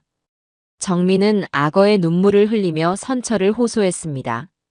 그러자 최강일이 자리에서 벌떡 일어나 길길이 날뛰었죠. 웃기지 마, 이 개벽다귀 같은 년아. 네가 먼저 나한테 접근했잖아. 네가 먼저 그 늙은이랑 네 남편 재산 다 빼먹고 나랑 같이 살자고 꼬드겼잖아. 재판장님, 저 여자는 악마입니다. 모든 건 저 여자가 꾸민 짓이라고요. 그 추악한 다툼을 지켜보는 것만으로도 귀가 더러워지는 기분이었습니다. 마침내 제가 증인석에 서게 되었습니다. 법정 안의 모든 시선이 제게로 쏠렸죠. 저는 떨지 않았습니다. 오히려 아주 차분하고 담담한 목소리로 지난 시간 동안 제가 겪었던 모든 일들을 하나하나 증언하기 시작했습니다. 존경하는 재판장님, 그리고 배심원 여러분. 저는 오늘 이 자리에서 한 명의 며느리를 잃은 시어머니로서가 아니라 한 인간에게 목숨을 위협받았던 피해자로서 증언하고자 합니다. 저는 그날 새벽에 공포스러웠던 탈출, 저를 살아있는 시체로 만들려 했던 독약의 정체, 제 평생의 보금자리인 집을 빼앗으려 했던 그들의 치밀한 음모, 그리고 그 모든 것을 알면서도 하나뿐인 아들에게 외면당해야 했던 제 고통과 외로움까지. 제 증언이 이어지는 동안 법정은 물을 끼얹은 듯 조용해졌습니다. 방청석 곳곳에서 훌쩍이는 소리가 들려왔고 저를 신문하던 젊은 검사의 눈시울마저 붉어져 있었죠.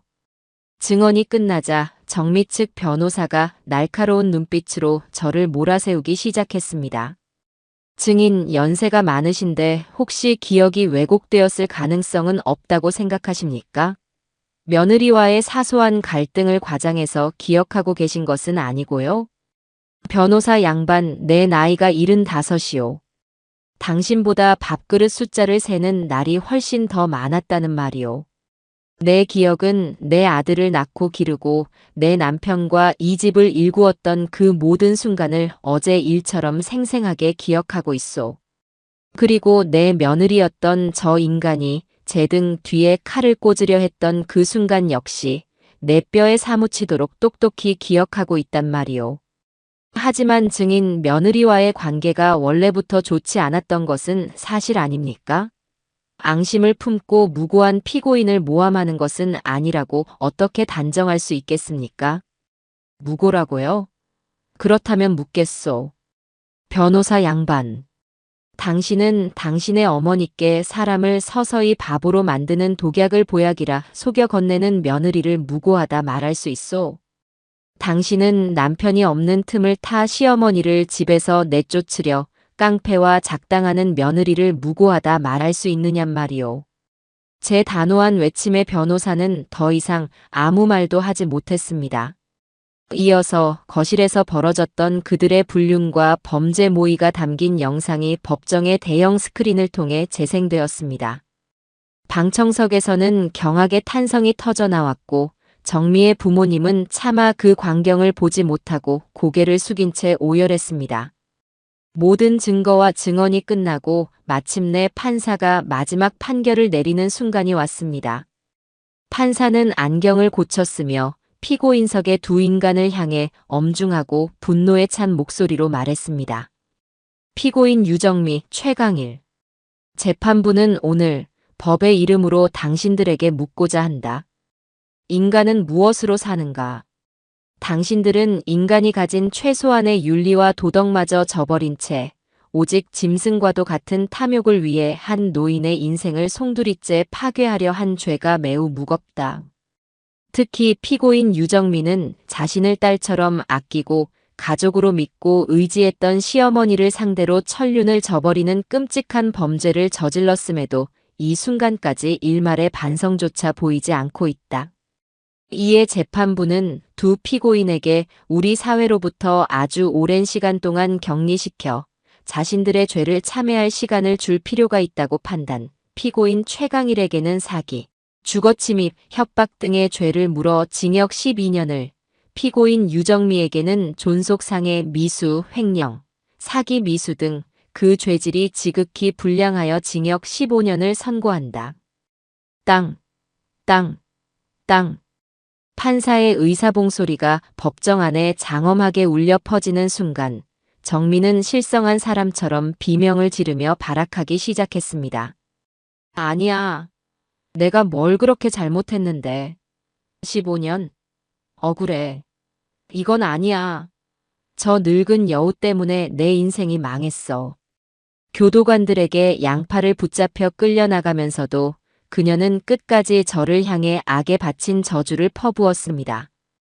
저는 그 모든 것을 아무런 표정 없이 그저 덤덤하게 지켜볼 뿐이었습니다. 이제 모든 것이 끝났다는 생각에 온몸의 기운이 빠져나가는 것 같았어요. 법정을 나서자 정미의 부모님이 제 앞에 와서 무릎을 꿇었습니다. 사부인 아니, 어르신. 저희가 정말 죽을 죄를 지었습니다. 저런 악독한 것을 딸이라고 낳고 기른 저희 죄입니다. 부디 저희를 벌해 주십시오. 두 분은 땅바닥에 머리를 박고 오열했습니다. 저는 그런 그들을 차가운 눈으로 내려다보며 말했어요. 일어나세요. 두 분이 제게 용서를 빌 일이 아닙니다. 당신들이 평생을 바쳐 용서를 빌어야 할 대상은 당신들 딸년 때문에 인생이 망가진 제 아들과 아무것도 모르고 어미를 잃은 내 손주 그리고 당신들 집안의 조상님들일 겁니다. 알고 있습니다. 다 저희 잘못입니다. 혹시 저희가 가진 재산이라도 전부 드릴 테니 제발 지석이 서방에게 저희 딸과 이혼만은 말아달라고. 이혼은 당연히 해야지요. 내 아들이 저런 악마와 평생을 묶여 살게 할 수는 없습니다.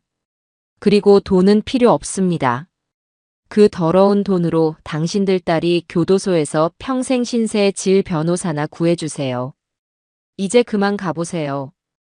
다시는 우리 앞에 나타나지 마시고요. 제 단호한 말에 두 사람은 더 이상 아무 말도 하지 못하고 서로를 부축하며 초라하게 멀어져 갔습니다. 아들과 저는 그들의 힘없는 뒷모습을 말없이 바라보았죠. 그렇게 길고 길었던 악연의 고리가 마침내 완전히 끊어졌습니다. 그날 이후 우리 집에는 더디지만 분명한 평화가 찾아오기 시작했습니다. 가장 먼저 한 일은 2층의 그 흉흉했던 공간을 정화하는 것이었어요. 저와 아들, 그리고 수진 씨까지 팔을 걷어붙이고 나섰습니다. 최강일이 남기고 간 지저분한 쓰레기들을 모두 드러내고 곰팡이가 핀 벽지를 뜯어냈습니다. 묵은 먼지와 악취를 씻어내기 위해 창문을 활짝 열고 며칠 동안 집안의 공기를 환기시켰죠. 어르신, 이 벽은 밝은 레몬색으로 칠하는 게 어때요? 햇살이 들어오면 정말 예쁠 거예요. 어두운 기억은 모두 지워버리고 밝은 희망만 가득 채우는 거죠. 수진 씨의 제안에 따라 우리는 어두침침했던 2층 집을 화사한 색으로 칠하기 시작했습니다.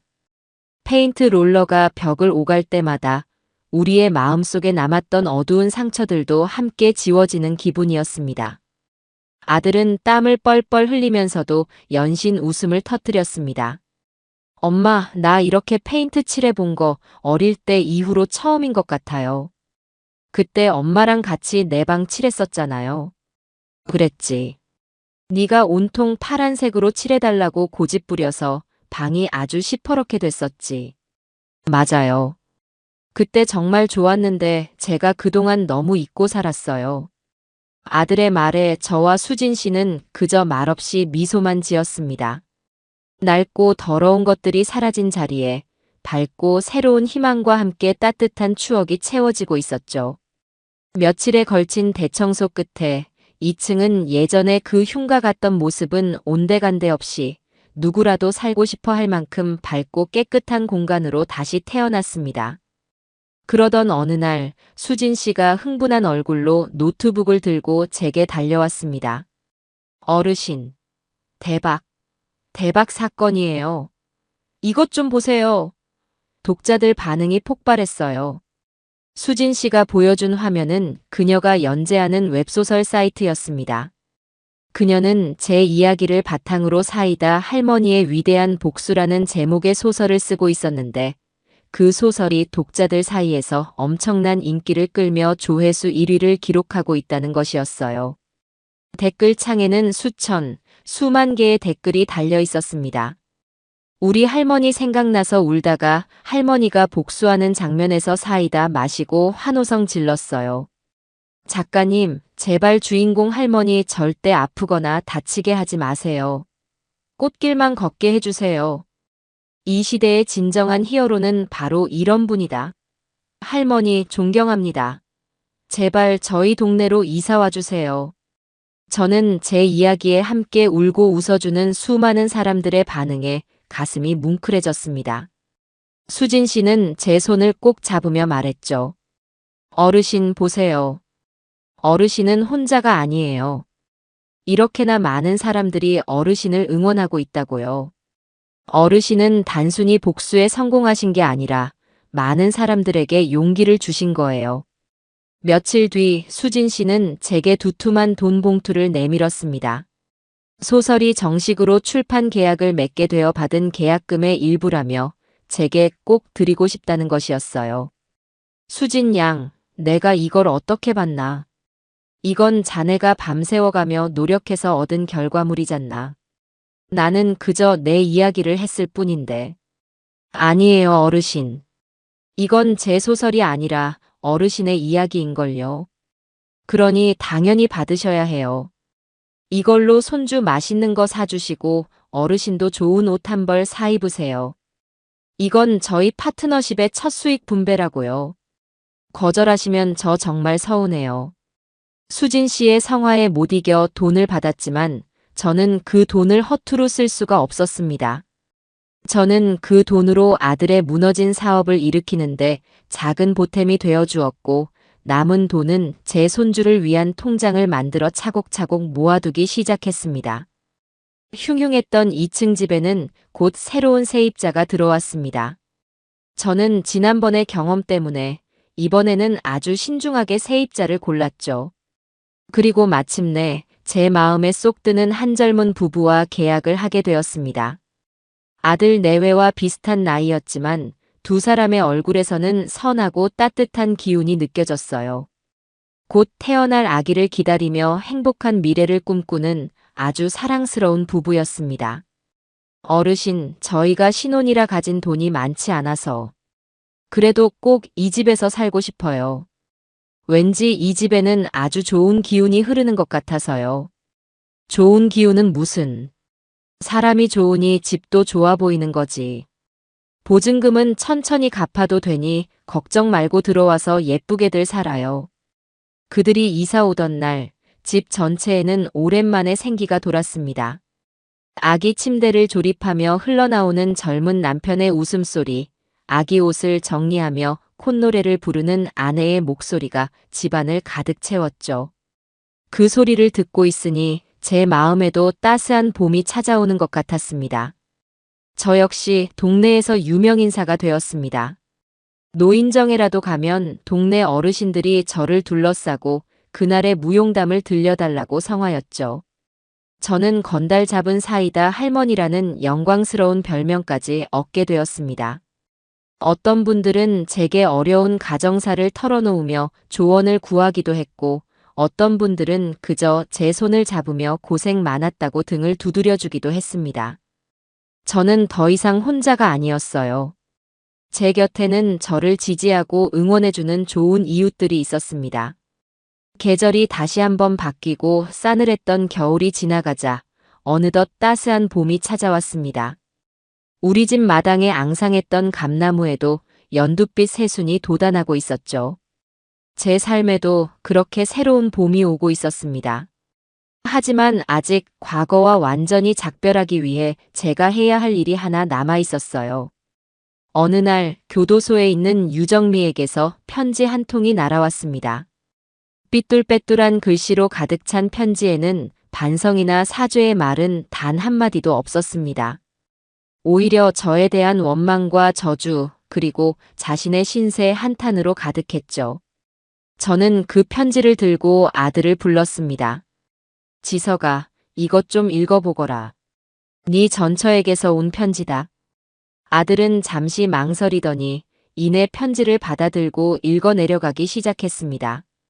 편지를 읽는 아들의 얼굴이 차갑게 굳어갔습니다. 어머니 때문에 제 인생이 망가졌어요. 어머니만 아니었으면 저는 지금쯤 이 집의 주인이 되어 행복하게 살고 있었을 텐데. 어머니는 제 행복을 빼앗아간 악마예요. 그리고 지석 씨에게 전해주세요. 당신은 정말 바보 같은 남편이었지만 그래도 당신 아들이 불쌍하지도 않냐고요. 아버지 없는 아이로 만들 셈이냐고요. 아들을 생각해서라도 저를 용서하고 여기서 꺼내주세요. 나가면 정말 당신과 어머님께 잘할게요. 아들은 편지를 다 읽고 나서 아무 말 없이 그것을 잘게 찢기 시작했습니다. 그리고는 제게 말했죠. 엄마, 이 여자는 조금도 변하지 않았네요. 여전히 자기가 뭘 잘못했는지 모르고 우리를 기만하려고만 하고 있어요. 그렇지. 어떤 사람들은 절대 변하지 않는단다. 교도소가 아니라 지옥에 다녀온다고 해도 말이다. 이 편지 어떻게 할까요? 태워버리자. 우리 기억 속에서도 우리 인생 속에서도 저 여자의 존재를 깨끗하게 태워버리는 거다. 저와 아들은 옥상으로 올라가 찢어진 편지 조각들을 작은 깡통에 넣고 불을 붙였습니다. 종이 조각들은 순식간에 불길에 휩싸여 검은재로 변해갔습니다. 헐헐 타오르는 불길 속에서 우리 모자의 마음속에 남아있던 마지막 앙금마저 깨끗하게 사라지는 것 같았어요. 그녀는 이제 우리 인생에 아무런 영향도 미치지 못하는 그저 한 줌의 재와 같은 존재일 뿐이었습니다. 아들의 사업도 점차 제자리를 찾아갔습니다. 정미가 빼돌렸던 돈의 일부를 회수하고 믿었던 아내에게 배신당한 충격을 이겨낸 아들은 예전보다 훨씬 더 단단하고 성숙한 사람이 되어 있었죠. 아들은 주말마다 손주를 데리고 저를 찾아왔습니다. 아직 아무것도 모르는 어린 손주는 제 품에 안겨 재롱을 부리며 저를 웃게 만들어 주었습니다. 할머니, 할머니가 세상에서 제일 좋아요. 할머니 밥이 최고예요. 저는 그런 손주를 끌어안고 이마에 뽀뽀를 해주었습니다. 이 아이를 위해서라도 저는 더 강해져야만 했습니다. 이 아이가 살아갈 세상이 조금 더 정의롭고 따뜻한 곳이 될 수 있도록 제가 먼저 그런 어른이 되어 주어야만 했습니다. 어느 주말, 아들은 퇴근길에 커다란 꽃다발을 사들고 왔습니다. 엄마, 저 오늘 회사에서 아주 큰 계약을 하나 성사시켰어요. 몇 년 만에 가장 큰 계약이에요. 다 엄마 덕분이에요. 엄마가 제 옆에서 중심을 잡아주지 않으셨으면 저는 아마 평생 무너진 채로 일어서지 못했을 거예요. 아들은 제 앞에 꽃다발을 내밀며 진심으로 고마워했습니다. 저는 그런 아들을 말없이 안아주었죠. 아니다, 아들아. 네가 잘나서 해낸 거지. 나는 그저 네가 다시 일어설 수 있도록 옆에서 지켜봐 주었을 뿐이다. 장하다, 내 아들. 우리는 비로소 과거의 상처를 완전히 털어내고 서로를 온전히 믿고 의지하는 세상에서 가장 든든한 가족이 되었습니다. 저는 며칠 뒤 저를 도와주었던 최 여사님과 수진 양 그리고 2층의 새로운 세입자 부부까지 모두 집으로 초대해 조촐한 잔치를 열었습니다. 거실에는 다시 한번 웃음소리가 가득 찼고 저는 그 행복한 광경을 바라보며 조용히 하늘에 있는 남편을 떠올렸습니다. 여보, 보고 있지요? 나 아주 잘 해냈어요. 그리고 당신 아들도 아주 훌륭하게 제 몫을 해내고 있답니다. 어느 화창한 봄날 오후, 저는 새로 이사온 2층 세댁과 함께 옥상에 올라가 빨래를 널고 있었습니다. 햇살은 따스했고 바람은 부드러웠죠. 2층 세댁은 어느덧 배가 제법 불러 아름다운 예비 엄마의 모습을 하고 있었습니다. 어르신 덕분에 저희가 이렇게 좋은 집에서 편안하게 아기를 기다릴 수 있게 됐어요. 정말 감사해요. 이 집은 정말 햇살도 잘 들고 이상하게 마음이 편안해져요. 내가 한 게 뭐 있다고. 젊은 사람들이 착하고 예쁘게 사니까 하늘이 복을 주는 거지. 아기 태어나면 나한테 제일 먼저 보여줘야 한다. 우리는 서로를 보며 환하게 웃었습니다. 저 멀리서 아파트 공사장의 소음이 들려왔지만 더 이상 그 소리가 위협적으로 느껴지지 않았습니다. 오히려 새로운 희망을 짓고 있는 건강한 소리처럼 들렸죠. 저는 잘 마른 수건을 걷어 품에 안았습니다. 햇볕에 바싹 마른 수건에서는 아주 좋은 냄새가 났습니다.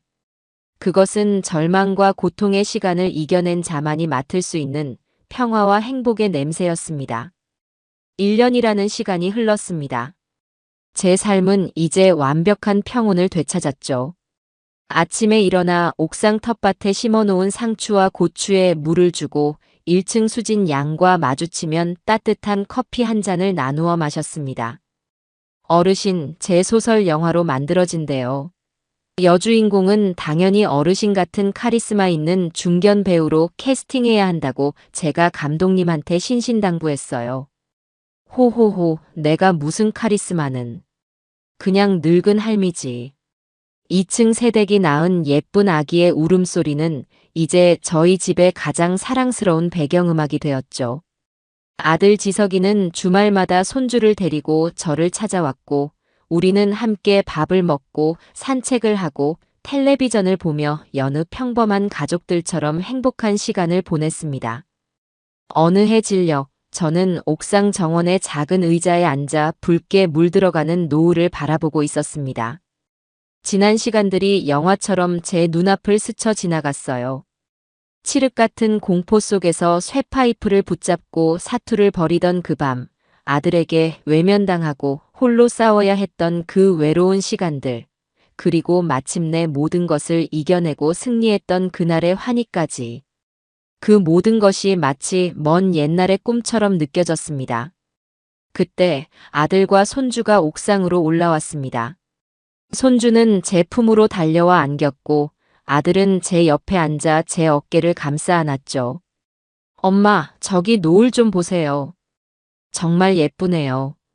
작년 이맘때는 우리가 이렇게 함께 웃으면서 노을을 보게 될 거라고는 상상도 못했어요. 그러게 말이다. 참 예쁘구나. 모든 것은 다 지나가기 마련이란다. 어둡고 긴 밤이 지나면 반드시 아침 해가 떠오르는 것처럼 말이다. 우리는 한참 동안 말없이 노을을 바라보았습니다. 아들이 조용히 입을 열었어요. 엄마, 저 엄마 이름으로 작은 재단을 하나 만들었어요. 신자 어르신 재단이라고요. 수진 씨 소설 인쇄로 받은 돈이랑 제가 번 돈을 조금 보태서요. 엄마처럼 억울한 일을 당하고도 기댈 곳 없는 어르신들을 법적으로 그리고 경제적으로 돕는 재단이에요. 저는 깜짝 놀라 아들을 바라보았습니다. 아들은 쑥스러운 듯 웃으며 말했죠. 엄마가 제게 보여주셨잖아요. 아무리 약한 사람이라도 진실과 용기만 있다면 얼마든지 세상을 바꿀 수 있다는 걸요. 저도 엄마처럼 엄마에게서 배운 그 용기를 다른 사람들과 나누고 싶어요. 저는 더 이상 아무 말도 할 수 없었습니다. 그저 눈시울이 뜨거워져 아들의 손을 꼭 잡을 뿐이었죠. 저는 제 아들을 아주 강하고 올바르게 키워냈다는 사실에 가슴 벅찬 자부심을 느꼈습니다. 해가 완전히 지고 손주가 졸리다며 칭얼거리자 아들은 먼저 내려가겠다며 자리에서 일어났습니다. 저는 옥상에 홀로 남아 별이 하나둘씩 떠오르는 밤하늘을 올려다보았어요. 이제 저는 압니다. 내 인생을 지켜낼 수 있는 사람은 결국 나 자신뿐이라는 것을요. 저는 더 이상 누군가에게 기대거나 의지하는 연약한 노인이 아니었습니다. 저는 제 삶의 주인이자 제 가족을 지키는 굳건한 성벽이었습니다. 저는 자리에서 일어나 불이 환하게 켜진 우리 집을 내려다보았습니다. 1층, 2층, 3층. 모든 곳에서 따뜻하고 행복한 온기가 느껴졌어요. 저는 나지막이 읊조렸습니다. 이제야 모든 것이 제자리를 찾았구나. 그 평온한 중얼거림과 함께 제 길고 길었던 싸움은 마침내 완전한 막을 내렸습니다.